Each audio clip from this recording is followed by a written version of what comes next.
Já estamos de volta com Gazeta News, edição da tarde, agora para um momento de entrevista aqui no nosso estúdio. A terceira turma do Superior Tribunal de Justiça consolidou o entendimento que a ecoterapia e a musicoterapia são métodos eficientes de reabilitação para os beneficiários com transtornos globais do desenvolvimento, entre eles o TEA, o transtorno do espectro autista. A medida estabelece a cobertura obrigatória pelas operadoras de planos de saúde. Para explicar sobre a decisão, nós vamos agora conversar aqui no estúdio com o advogado e especialista em direito da saúde, Juliano Pessoa. Boa tarde, Juliano. Boa tarde, seja muito bem-vindo ao Gazeta News. Obrigada obrigado pela sua participação aqui junto conosco. Gostaria de começar entendendo, né, que a gente pudesse explicar para quem está nos acompanhando qual que é a importância dessa decisão. Olha, veja só, Mara, assim, eu diria que é importantíssimo, né? Porque assim, essas famílias, quem tem um filho inserido no TEA sabe muito bem que esse tipo de tratamento era algo que você só conseguia de fato buscando o Poder Judiciário. E além disso, a dificuldade era grande de implementar, né? Porque as operadoras tentavam se utilizar de todo tipo de artifício para que a decisão não fosse implementada na prática.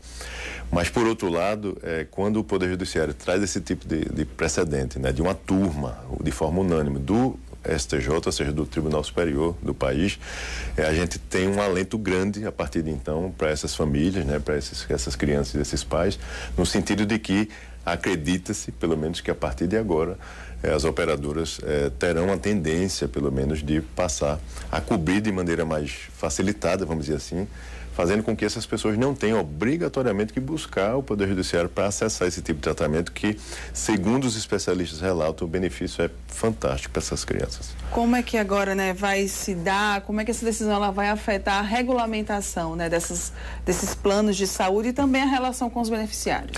Veja só, porque de fato esse tipo de tratamento não consta no rol.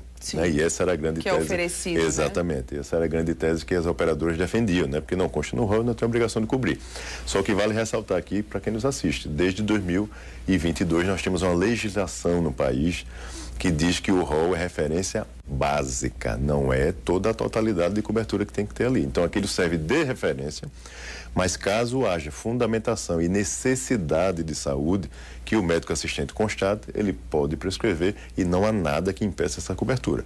Então é importante que as pessoas tenham essa informação, porque caso esse tipo de argumento permaneça sendo utilizado, o que é que a gente recomenda, Mara? Que as pessoas busquem imediatamente reportar o caso para a própria Agência Nacional de Saúde Suplementar. A ANS está acompanhando naturalmente essa decisão, será comunicada formalmente, provavelmente pela corte, e ela estará monitorando esses casos daqui para frente. Então, ou seja, é importante que as pessoas levem a informação, porque a agência só pode tomar alguma medida ou notificar alguma operadora pedindo esclarecimento se ela tem ciência do que está acontecendo. Então, é importante que o consumidor repasse adiante. Durante esse mês, a gente está passando, né, por uma campanha especial de conscientização em relação ao transtorno do espectro autista. A gente teve até, né, no dia 2 de abril, que foi o Dia Mundial de Conscientização do TEA. Eu queria poder entender um pouquinho mais sobre o impacto, né, dessa decisão nos tratamentos, especialmente para os pacientes com o TEA.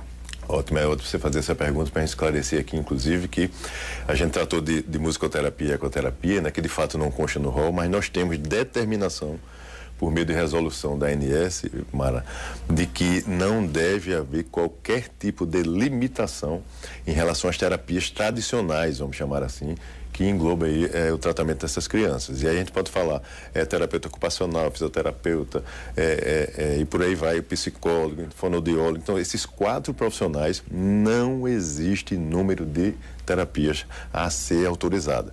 É o que a necessidade daquele paciente demanda. Então, o médico prescreve e vale ressaltar que o tratamento é individualizado, não é um tratamento generalizado. Cada paciente tem a sua necessidade. Não é como usar a história uma receita de bolo, né? Exato. Desculpe lhe interromper. Exato, e assim, o médico prescreve de acordo com a necessidade daquela criança. Tem crianças que faz muitas vezes 8 horas de terapia semanal, outra 20, outra 14, então, enfim, o tratamento é assim.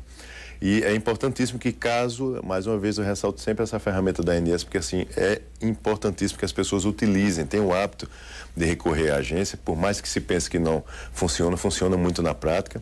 E muitas vezes a agência, quando ela faz contato, e a operadora, ela tem um prazo de 10 dias no máximo para poder trazer esclarecimento daquele caso concreto que foi narrado pelo paciente. E muitas vezes, após esse contato, a operadora autoriza, vamos dizer assim, o tratamento. Então, impede na realidade, ou seja, faz com que a família não precise ir para o Poder Judiciário, que demora mais, tem que ser apreciado, tem prazo para se cumprir. A operadora pode se manifestar naturalmente dentro dos prazos, né, de ampla defesa. Então, é importante que se busque a esfera administrativa antes de recorrer ao judiciário. Essa decisão, ela acaba seguindo ali uma tendência até global de inclusão? Exato, né? Porque assim, é uma pauta que vem crescendo mundialmente, né? Os Estados Unidos foi o país que levantou isso aí.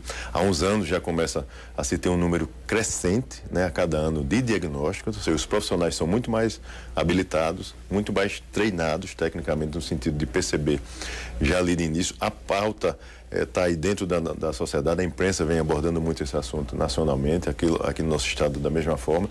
Então, ou seja, se fala muito mais e se busca muito mais ajuda e diagnóstico precoce, que é o que essas crianças necessitam.